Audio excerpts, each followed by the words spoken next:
ચાલો મિત્રો, આ છે કાળુભાઈ અને જો પહેલાના ગઢિયા આપણે આ રીતે કંઈક સીપિયામાં હાંઠિયું ખ્યાત હતા અને આપણે પણ અત્યારે એ જ પદ્ધતિ અપનાવી છે.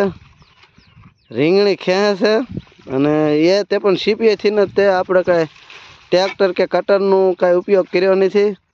આપ જોઈ રહ્યા છો કે અમારા શૈલેષભાઈ મકવાણા સીપીએ કરીને રીંગણી ખેંચે છે. તમે કેવી રીતે રીંગણી ખેંચો છો અથવા કટર મારો છો કે સકડી મારો, લોટાવેટર મારો, તે કોમેન્ટ કરીને જણાવી દેજો મિત્રો. અને આપણે કંઈક આ રીતે ખેંચા જાય છે સીપીએ અને તમે જોઈ રહ્યા છો કે રીંગણા પણ હજી રીંગણા ઘણા છે. આપણે રીંગણા પણ બતાવી દઈએ પહેલાં તો, કારણ કે અત્યારે શિયાળામાં ભાવ છે નહીં એટલે રીંગણા હોતી રીંગણી ખેંચી લીધી છે મિત્રો. આપ જોઈ રહ્યા છો રીંગણા